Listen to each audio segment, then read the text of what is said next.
candidate must receive an absolute majority of electoral votes, which currently today sits at 270, to win the presidency and therefore the vice presidency. If no candidate receives a majority in the election for president, the election is determined via a contingency procedure established by the 12th Amendment. So, how does apportionment play into this? Apportionment is the state's number of electors, which is equal to the number of representatives plus 2 electors for the senators the state has in the United States Congress. The number of representatives is based on the respective populations determined every 10 years by the United States Census. If you remember, over the last several forums, we've really hit home on completing the 2020 census. And again, just to emphasize, the reason why is because based on the census, you can potentially have a loss of a congressman or lose an electoral college vote. If you have yet to have completed your 2020 census, over the last several days, the courts have ruled that the census will continue until October 31st. That being said, it is currently under appeal. So if you have not completed your census, I would advise you to do it as soon as possible. Based on the 2010 census, each representative represented on average 711,000 individuals. So currently, we have 538 electors, again, based on 435 representatives, 100 senators from the 50 states, and then the 3 electors from Washington, D.C., given so far it's not considered yet a state. Here you can see the United States map, and you can see by state how the electoral votes are cast. California, based on its size as well as population, is leading the charge at 55. You then have Texas, the next largest, at 38. And then you get into Florida with 29, as well as New York. But what you can also see here is when you look at some of the smaller states that we talked about earlier, Maine, Maine, New Hampshire, Vermont. Although small, they still have equal electoral representation as Idaho and Montana, which have larger land masses. Again, another one of the benefits of the Electoral College system. So let's talk about swing states. Over the last few weeks, and as we go through the next 28 plus days, you're going to hear a lot about swing states and how they can really turn or flip the election. Basically, a swing state refers to any state that could reasonably be won by either the Democratic or Republican presidential candidate by a swing in votes. States that regularly lean to a single party is known as safe states. So traditionally, because Illinois is typically tends to lean Democratic, we are known as a safe state, where a state like Texas or even Philadelphia is considered a swing state because based on the number of electoral votes, as well as the fact that depending on how heavily a candidate campaigns in those states, they can really swing the election based on the winner-take-all style of the Electoral College.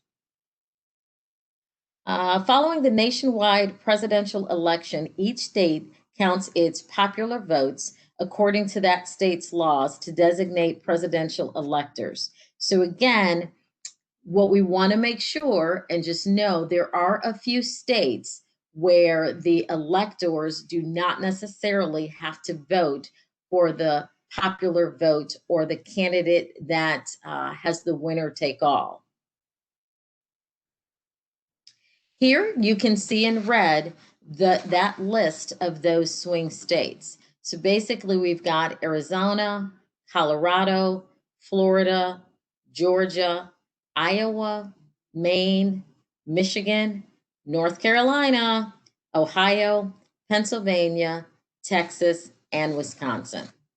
So understanding the electoral vote, understanding that we indirectly play a hand in electing the president, one might ask, does my vote even really count? And the answer is yes. While the Constitution doesn't require electors to follow their state's popular vote, Many states' laws do.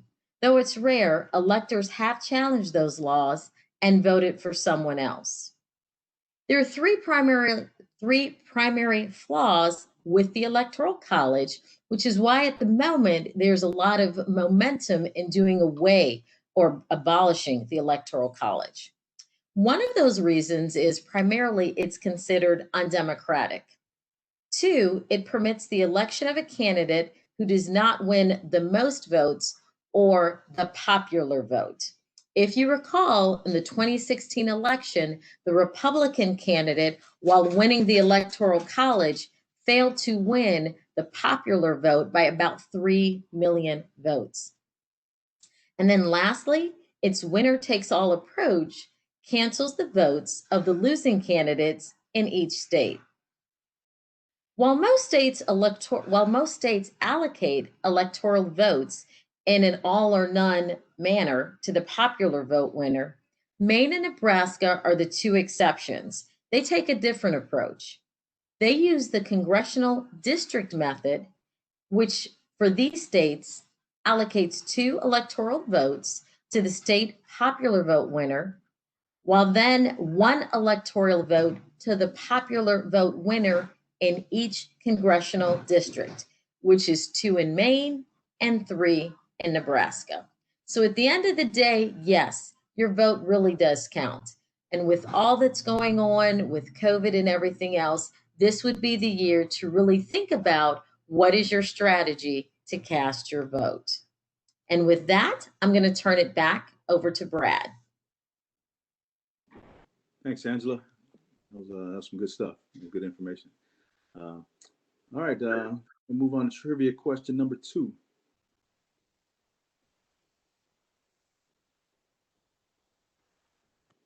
Question number 2.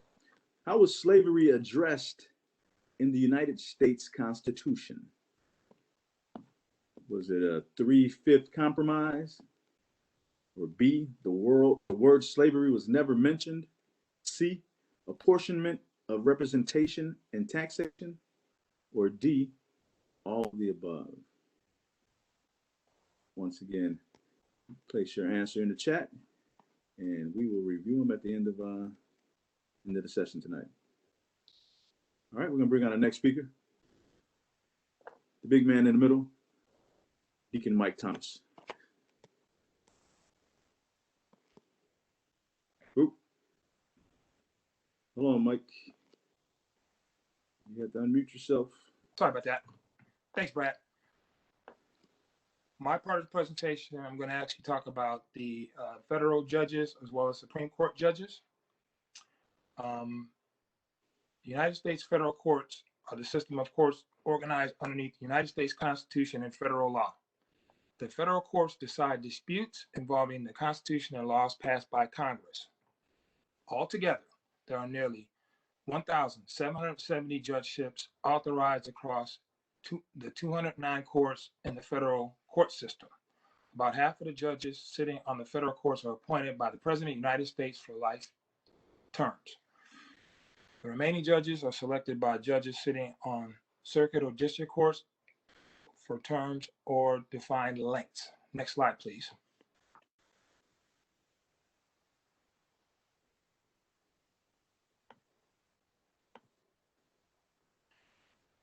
There are 2 types that the United States federal court system are comprised of. The first part is the general jurisdiction courts, which include the Supreme Court of the United States, the U.S. Courts of Appeal, federal district courts, and U.S. territorial courts. Next slide.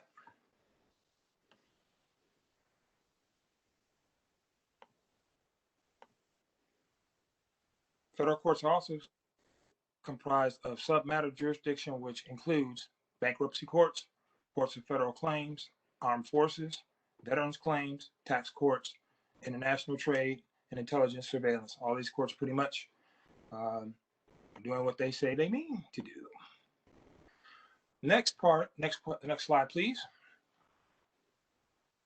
As I actually try to delve in a little bit on the qualifications for a federal judge. The first question that actually came to mind is actually, What is required to be a federal judge?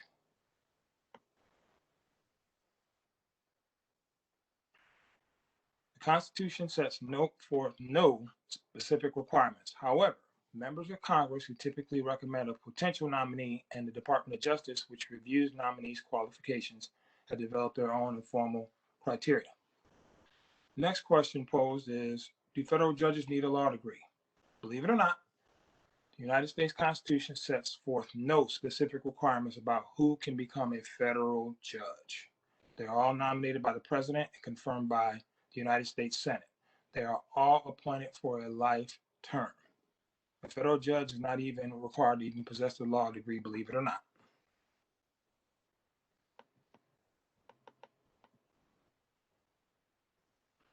Next question is, do federal judges serve for life? Article 3 of the Constitution governs the appointment, tenure, and payment of Supreme Court Justice, Federal Circuit, and District Judges. Article 3 states that these judges hold their office during good behavior, which means they have a lifetime appointment, except under these very limited circumstances. Next question is, what is the minimum age required to be a federal judge? There are no minimum age requirements for becoming a federal judge, but the question is, should there be? After all, good judgment is a good quality of experience. And why would you want a judge who's 35 years old? But believe it or not, we actually have President Trump, who's actually appointed a bunch of 35-year-olds to the actual federal bench without even really having the experience. Next slide, please. Can federal judges be fired? Federal judges can only be removed through an impeachment by the House of Representatives and convicted in the Senate. Judges and justices serve no fixed term. They serve until their death, retirement, or being convicted by the Senate. Next is, what are the duties of a federal judge? Primary function of federal judges is to resolve matters brought before the United States federal courts. Most federal courts in the United States are courts of limited jurisdiction, meaning they only hear cases for which the jurisdiction is authorized by the United States Constitution or federal statutes. Next question would be, how long does it take to be a federal judge? The ABA, known as the American Bar Association, prefers a minimum of 12 years of legal experience to be a federal judge. That's pretty much the average there. And the next question would be is, what's the selection and approval process for federal judges? All federal judges must follow the same appointment process. The United States President formally nominates a candidate to open judgeships. Next, the Senate Judiciary Committee holds hearings regarding the appropriateness of the appointment. The candidate must then be confirmed by a majority vote of the United States Senate. Next slide, please. Continuing on about the process of becoming a federal judge. Once again, I stated federal judges are nominated by the President of the United States and are confirmed by the Senate. There are multiple steps to this process. The President will nominate an individual for a judicial seat. The nominee fills out a questionnaire, is reviewed by the Senate Judiciary Committee. The Senate Judiciary Committee holds a hearing with the nominee, questioning them about things like their judicial philosophy, past rulings or opinions, etc. Part of the process, the committee will send a blue slip to senators from the home state which judicial nominee was received, allowing them to express their approval or disapproval of the nominee. After the hearing, Senate Judiciary Committee will vote to approve or return the nominee. If approved, the nominee is voted on by the full Senate. If the committee votes to return a home nominee to the president has the opportunity to renominate the individual again. The Senate holds a vote on the candidate. If the Senate confirms the nomination, the nominee will receive a commission to serve a lifelong position as a federal judge. If the Senate does not confirm the nomination, that nominee will not become a judge. Next slide, please. The number of federal judicial positions is set by the United States Congress, which authorizes a set number of judges positioned for each level of the course and makes adjustments as necessary. This is defined by Article 3 of the United States Constitution. Supreme Court of the United States, 9 justices, set by the Judiciary Act of 1869. Next, the United States Courts of Appeal, 179 judges. The United States District Court has 677 judges. United States Courts of International Trade, 9 judges.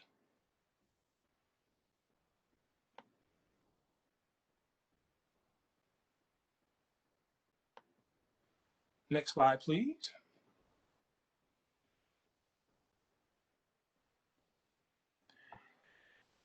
Question is, how many have been nominated to federal judge positions?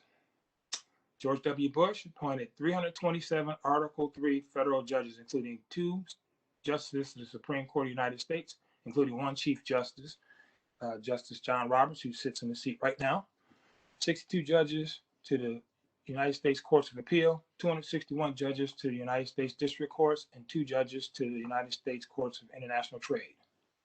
Barack Obama nominated over 400 individuals for federal judgeships during his presidency. Of these nominations, Congress confirmed 329 judges, which include 327 federal judges, 2 justices to the Supreme Court, 62 judges to United States Courts of Appeal, 261 judges to United States courts, and 2 judges to the United States of International Trade. Obama, during his 8-year tenure, did not nominate a single individual who did not receive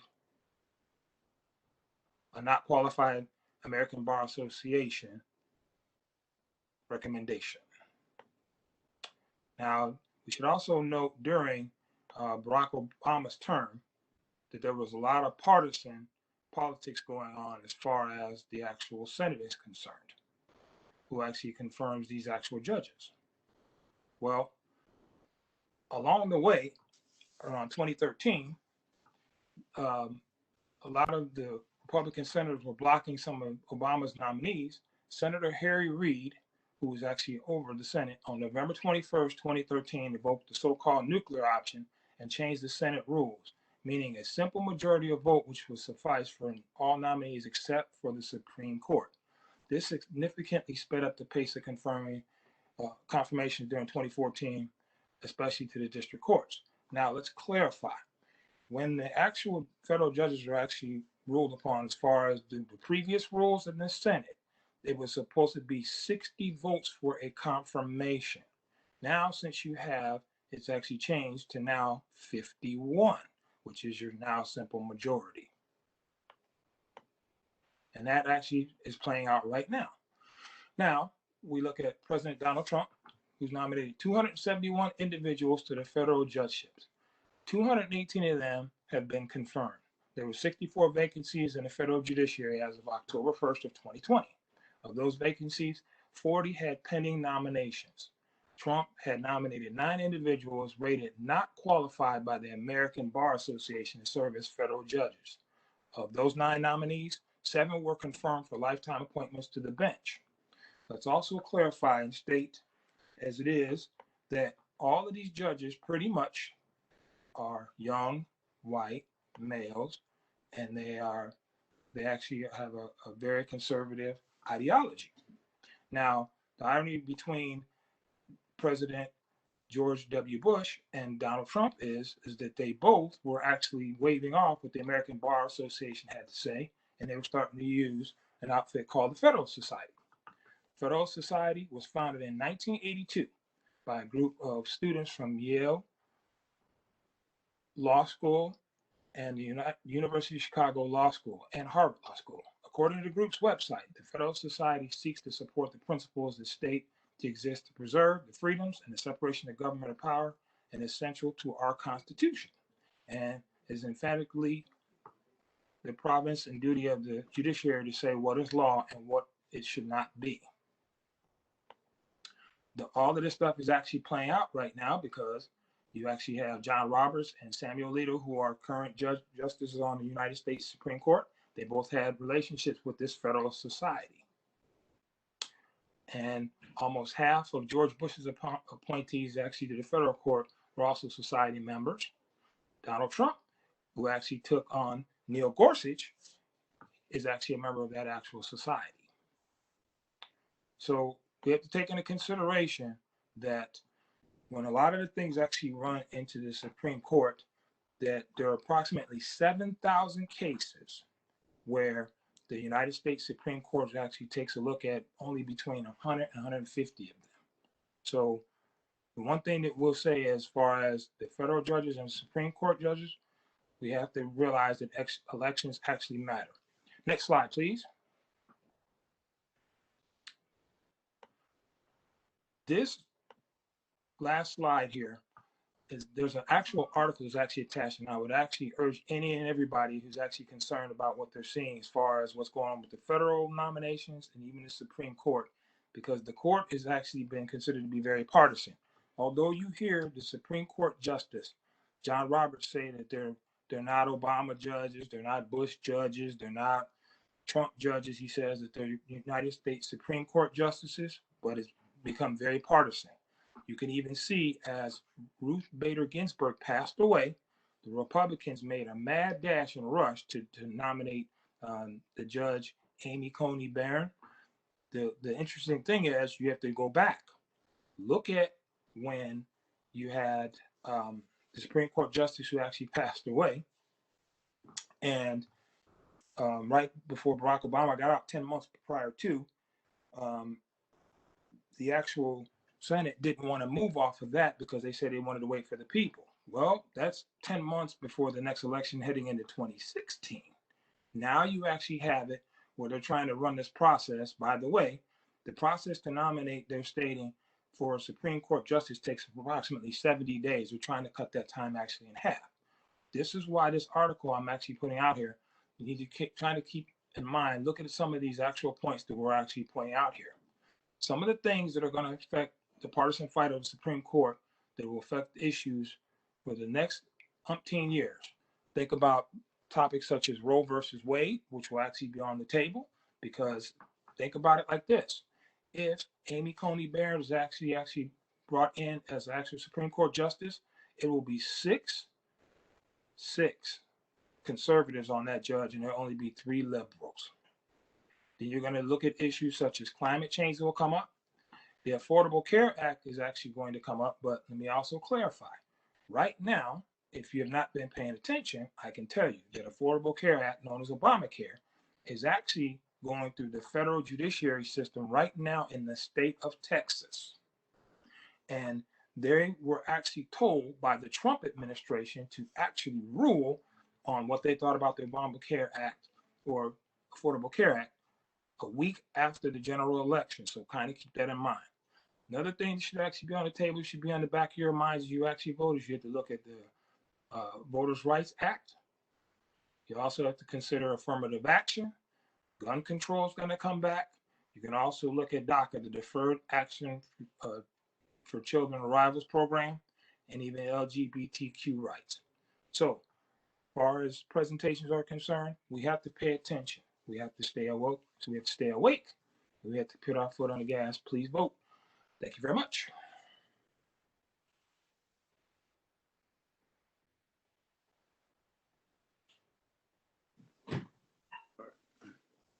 You have to unmute, Angela. Let me unmute you. Okay, go ahead, Angela. Thank you, Brad. Just to expand upon what Mike talked about as it relates to the judicial folks that are running for office, this is a sample of what is in the current Wheaton County, Will County. As you can see here, this includes circuits 9, 10, 12, 13, 14, and 21. You can see all these counties that fall within that jurisdiction for this 2020 election cycle. And what you can see, and here's the website, is by each judge what they're running for. This recommendation or this poll is a collective representation of lawyers and people that have argued in front of this judge, giving their recommendation as it relates to issues around meets requirements of office, integrity, impartiality, their legal ability or legal acumen, their temperament, the way they manage their court, their overall health and sensitivity. So if you think about it, I've highlighted not necessarily the person, but just look at the score. So you've got someone that meets the requirements of office at 74%. You've got someone who 70% of the time is considered impartial. Someone who demonstrates their legal ability about 75% of the time. And this literally gives you a list of all of the judges that are on this current cycle. So again, I would advise folks to take the time to visit this website, and you can also find it based on your own county, but you'll see all of the judges running as well as their evaluation in the general election. And now I'll turn it back over to Brad. All right, thanks, Angela. Angela, do you have that website handy? Can you put that in the chat from the last slide? I will. I'll go grab it now. Oops. Yes, I will. All right, thanks. All right, real quick, before we do trivia questions, just want to remind you that we are going to have a Q&A at the end of the session here today.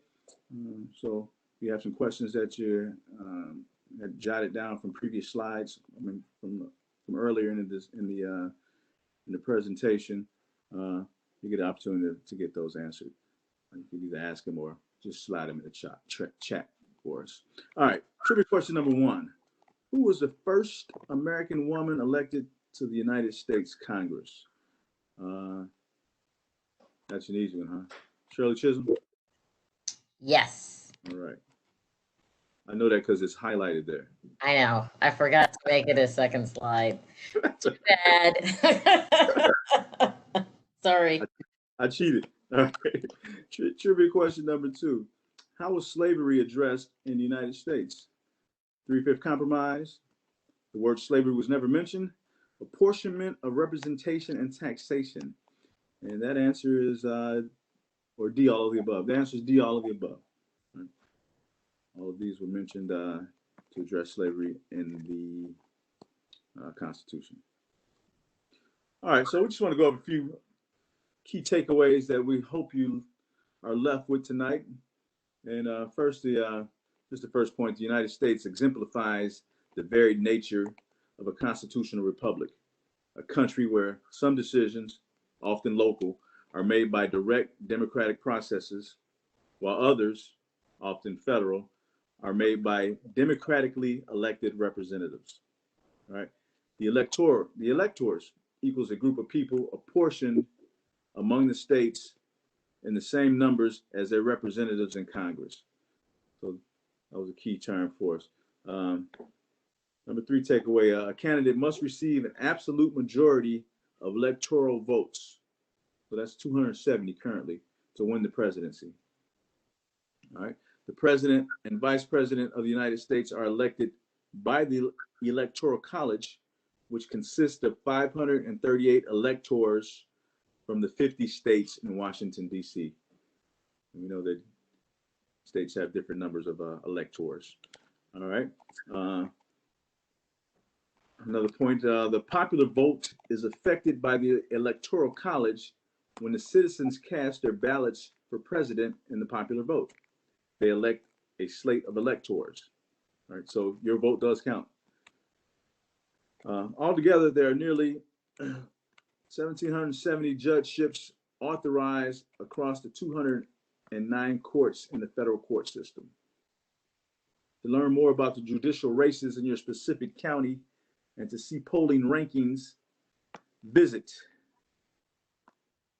www.isba.org.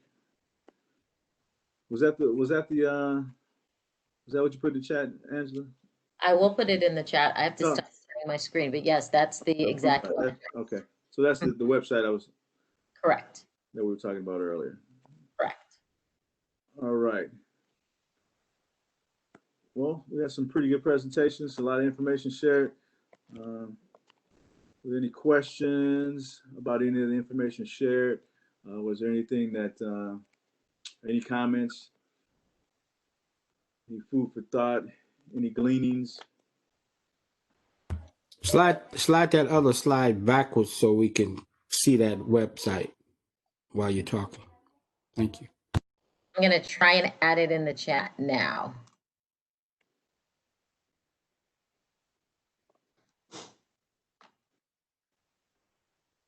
I can get the chat. Where's the chat? Okay, so I think I have to, oh, here's the chat. And here is the website. Cool.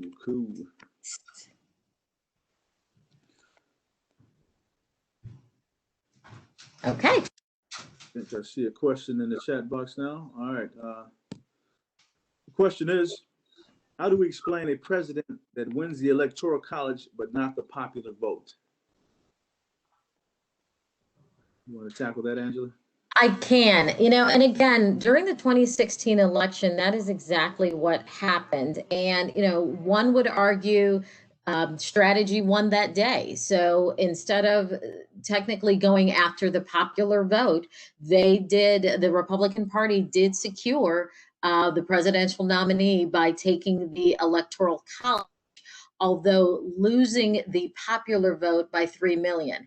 And so that is why over the last several months, and it continues to gain momentum, there is a push to really look at doing away with the Electoral College, because in essence, the person with the most popular vote, or the person that the people has decided to elect, is not always the winner. And so, at the end of the day, it was still a very legitimate election. They won it through the Electoral College, but unfortunately for a good majority, there was a feeling that the popular vote did not win out.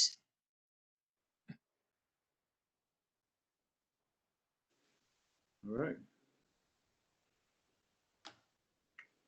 And Brad, I can't see the chat, so if you don't mind reading the questions while on the screen. That was it. That was it for the questions so far. Okay. Will anyone have any additional questions? Again, we talked a bit about the Electoral College. We talked about doing a bit of homework and deciding what your strategy is going to be to vote. Is that going to be vote by mail? Is that going to be to vote in person? We talked a little bit about the importance of voting as it relates to the 2020 census, which again has been extended to October 30th, but that decision is currently up for appeal, which means very quickly they can decide to end it at any point. We talked a bit about federal judges, as well as what it takes to be a judge. So with all of the information that we've provided tonight, are there any other questions about either of those topics, any of those topics, or any? Angela, this is Darren. I had a quick question about the Electoral College. I don't know if you covered it, but what's the history of how it started with the Electoral College versus just the popular vote? I know you had a slide up there, and I came in Johnny come lately, and I didn't really see all of that. Is there a history point that said, the United States adopted this Electoral College because of, I thought it was kind of like representation of smaller states and having them have the same equal balance? Well, no. Originally, the Electoral College was to be decided by Congress. So originally, using the Virginia plan, that called for Congress to elect the president. But after much debate, the delegates came to oppose the nomination because it violated the separation of powers. So Congress is a branch, you have the judicial branch, and you have the executive branch. So they did not want to confuse Congress deciding who would be president, because that would conflate the two branches. So John Wilson made the motion for electors. So that's the whole purpose of selecting the president. But to your point, Darren, one of the reasons it was liked was because of the process around using state population versus land mass. Although early on, there was a little bit of consideration, given many of the states owned slaves, and were slaves counted as population? And I don't want to confuse you, but that's where the 3/5 came into play. But really, the Electoral College was used so that Congress would not have to elect the president. Thus, again, violating the separation of powers. Okay. Thank you. Thank you. All right. One other question in the chat, Angela, real quick. So the delegates can decide to go against the will of the people. Going back to your electoral college question.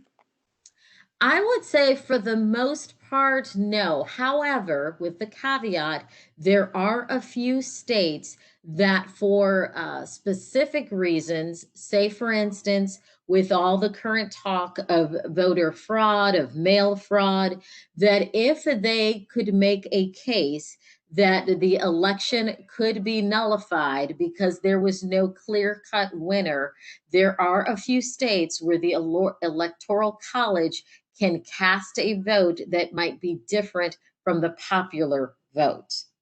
It is very rare. During 2016, there were several states or several instances where electors did cast their vote contrary to the popular vote, and therefore, after the election, were sued. And so it was decided that electors had to demonstrate a good faith based on the laws that were written in that state to, for from an all or nothing, give all of their electoral votes to the candidate that won the popular vote. Okay. One other question in the chat box was who decides the electors of each state? The electors are decided based on the makeup of the U.S. representatives of that state. I'm going to double check, but I believe it's done based on the U.S. representatives of each state. But let me double check, and I will include that in what we send back out as the final version.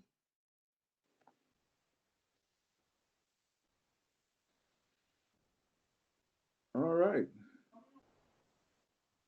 Oh, nope, that's it. We certainly want to be mindful and sensitive every time. We got a lot going on at Harvest, so information shared. I just urge you all to get in some good trouble. You see my shirt? Uh-huh. Bev and Ned got in some good trouble today. They were out voting. In South Carolina, they said they had to stand in line for 90 minutes, but it was well worth it. You guys still on the line?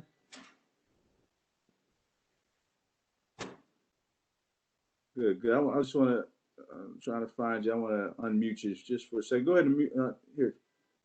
I'll unmute you for a second. Yeah, we're here. Yeah, we were in line for 90 minutes.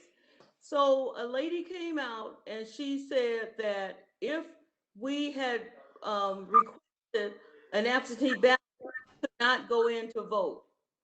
And the other thing we had to answer was why we were voting today.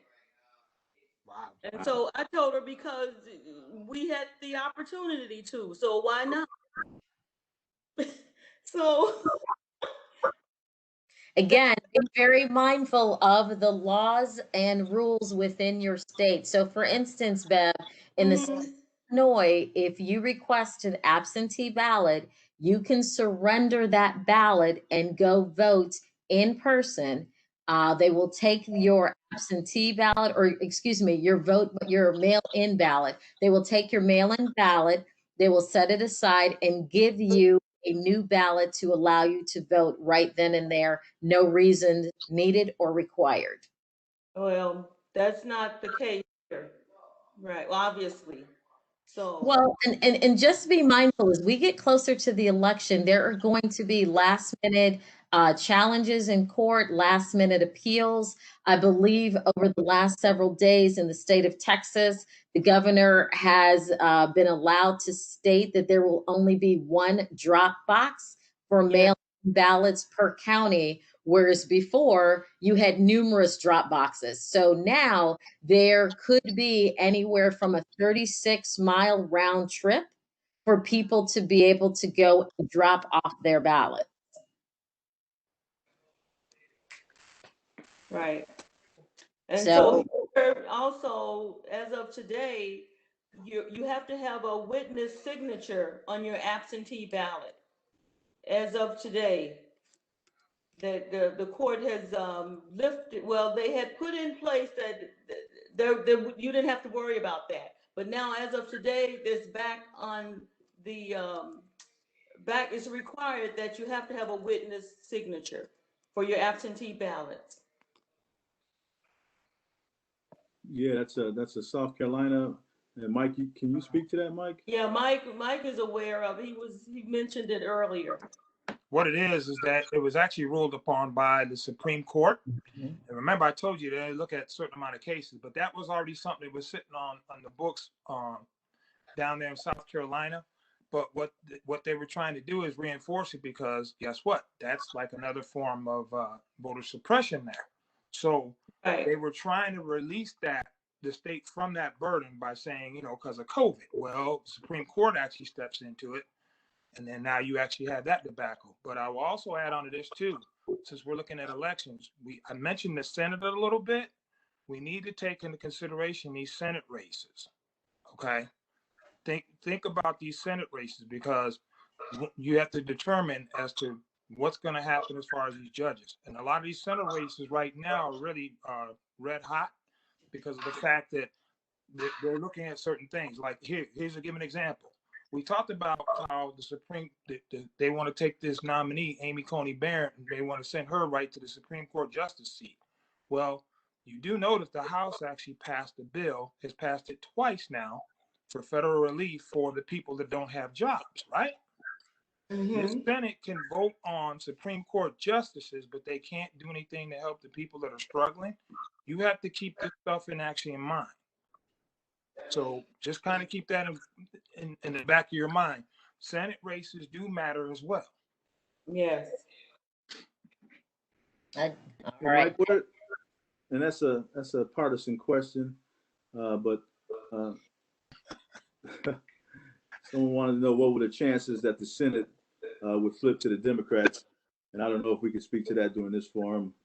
We can't, because it depends we can. on how people vote. So again, if you, depending on which way your party affiliations lean, if people get out to vote and support that party, it could stay or it could flip. At this point, I don't think we can say for sure.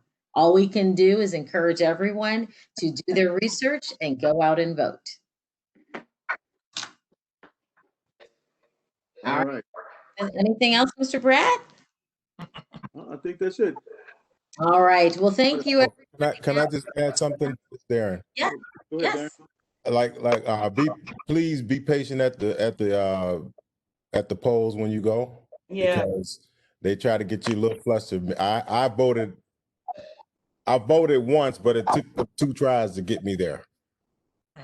The whole system shut down. The circuit breaker went out when they were printing out my ballot, and everything got stuck. It took us I took the whole family down. It took Jalen and Lynn. It took them about 5 minutes to vote. It took me and Danielle about 45 minutes to get a ballot, because both me and her were being processed at the same time. So just be patient with them. But make sure you do get your ballot so you can vote and get that success when you put that ballot in the machine. So that's all that mattered to me. I had to vote twice because I messed up on one of them, but I ended up, I got counted once, but I voted twice. Okay. Being counted once is all that matters. That's right. Bishop, is there anything you want to add to close this out? Don't let Trump hear that. I don't think the bishop's on the line anymore. Okay. All right. Well, again, thanks to everyone. Thank you. All right. Thanks, everybody. It's great. Thank you, everybody. That was awesome, guys. Get in Thank some you good so trouble. much. Thank you. Yes, good trouble. Thank you. Thank you all. You guys have a blessed night.